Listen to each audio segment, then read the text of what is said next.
வந்தனம் நமஸ்கார். நான் உங்கள் சரசம்மா பேசுகிறேன். சரசு ஸ்வீட் ஹோம் உங்களை அன்புடன் வரவேற்கிறது. நாம் இன்னி என்ன பார்க்க போகிறோம்னா, வாங்க வீடியோக்குள்ளே போகலாம். பாருங்கள், இன்றைக்கி வறுத்த பருப்பு குழம்பு நம்ம எல்லாருக்கும் தெரியும், எப்படி வைக்கிறதுன்னு நம்ம பார்க்கலாம். அதுக்கு தேவையான பொருட்களை பாருங்கள், தக்காளி, வெங்காயம். எல்லோரும் சொல்லுவீங்க, ஐயோ வறுத்த பருப்பு குழம்பு நல்லாயிருக்கும், வறுத்த குழம்பு நம்ம செய்யலாம், ஆனால் செய்யறதுக்கு அவ்வளோ டேஸ்ட் வரமாட்டுதுன்னு சொல்லுவீங்க. இப்போ அம்மா காட்டுறேன் பாருங்கள். இந்த பொருளுங்கள்லாம் போட்டு செய்திங்கன்னா வறுத்த பருப்பு குழம்பு ரொம்ப டேஸ்ட்டாக இருக்கும், வறுத்த குழம்பு ரொம்ப ருசியாகவும் இருக்கும். சரிங்களா? பாருங்கள், இதுக்கு தேவையான பொருட்கள்: துவரம்பருப்பு. துவரம்பருப்பு ஒரு 100-150 கிராம் எடுத்துக்கோங்க.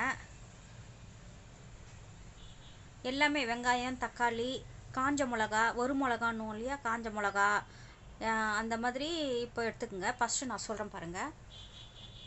சீரகம் போட்டு ஃபஸ்ட்டு வறுத்துக்குங்க. கடாய் வானிலையில் சூடாக ஒன்று போட்டு வறுத்துக்குங்க. சீரகம் வறுத்துனோடனே நல்லா கொஞ்சம் பொன்னிறமாக வறுத்துக்குங்க சீரகத்தை. அது முக்கியமாக வறுத்த குழம்புக்கு தேவையான பொருள் சீரகம் தான் அந்த ருசியவே கொடுக்கறது. அது ஒரு சிலருக்கு சீரகமே போட மாட்டீங்க, என்ன இந்த மாதிரி இருக்கேன்னு சொல்லுவீங்க. இப்போ சீரகம் இப்போ துவரம்பருப்பு அம்மா ஒரு 150 கிராம் அந்த போடுறேன். நீங்கள் 150 கிராம் எப்படி மெஷர் பண்ணுறதுனா, ஒரு கப்பில் ஒரு சின்ன அழகில் பாதி போட்டுக்குங்க. இல்லையா ஒரு கிளாஸ் எடுத்துக்கோங்க, அந்த கிளாஸில் பெரிய கிளாஸ் அதில் பாதி போட்டுக்குங்க. கொஞ்சம் குழம்பு திக்காக இருந்தால் தான் வறுத்த குழம்பு ரொம்ப ருசியாக இருக்கும். நம்ம அதை சேவ் கூட பண்ணி வச்சுக்கலாம், ஒரு மாதம் கூட வறுத்த குழம்பு கெடாது. பாருங்கள், நல்லா துவரம்பருப்பு பொன்னிறமாக வந்த உடனே வறுமிளகாவை போடுங்க. அதான் வறுமிளகானா காஞ்ச மிளகான்னு அர்த்தம்.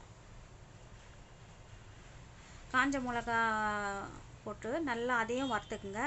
பூண்டு, தக்காளி, வெங்காயம், பூண்டு இதெல்லாம், கொத்தமல்லி, முக்கியமாக கொத்தமல்லி நிறைய கொஞ்சம் போடுங்க.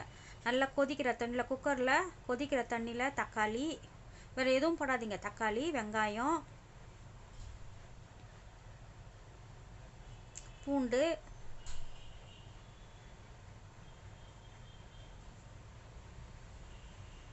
இதெல்லாம் போட்டு கொஞ்சம் அது கொதிக்கட்டும். அதுக்குள்ளே இதை நம்ம வறுத்து எடுத்துக்கலாம்.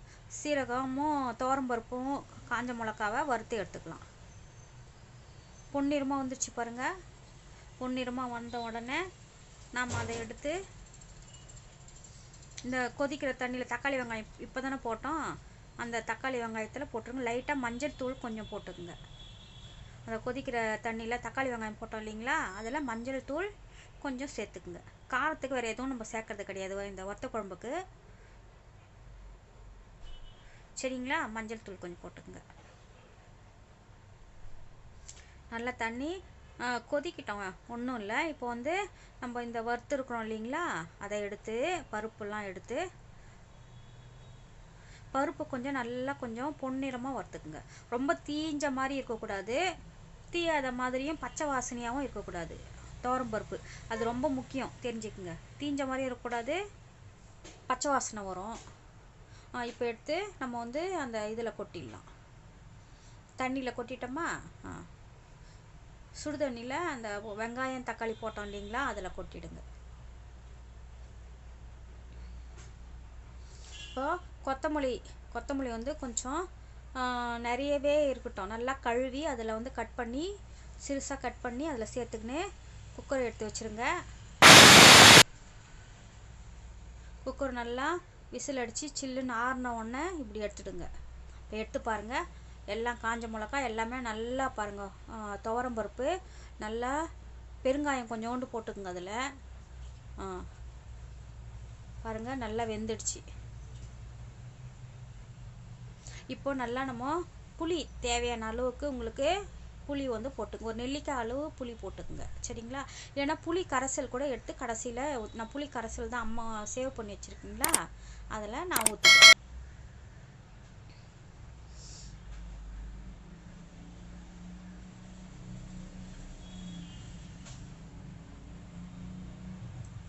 இப்போ பாருங்கள், இந்த மாதிரி தான் இருக்கும்.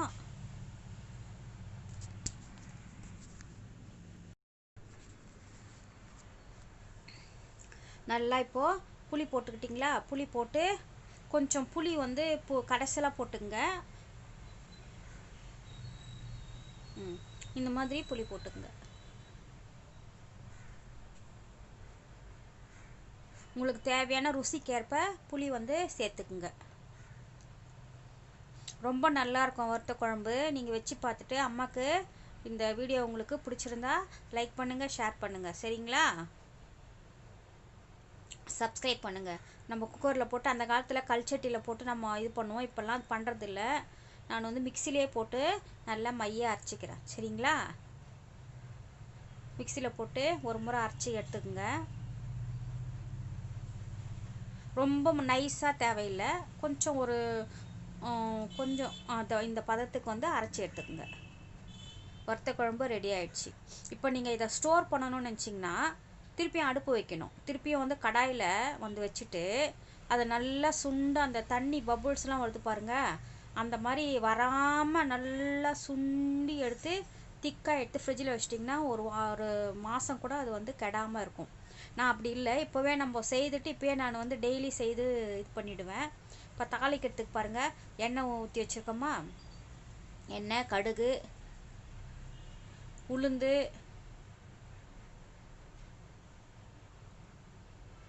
கடலைப்பருப்பு, உளுந்து எல்லாமே போட்டுக்குங்க. கருவேப்பிலை போட்டு இறக்கிடுங்க. சீரகம் கொஞ்சம் போட்டுக்குங்க. ருசி நல்லாயிருக்கும். வறுத்த குழம்புக்கு சீரகம் தான் முக்கியம். சரிங்களா? இது தாளித்து ஊற்றிடுங்க குழம்புல. கருவேப்பிலை கொஞ்சம் போட்டுக்குங்க.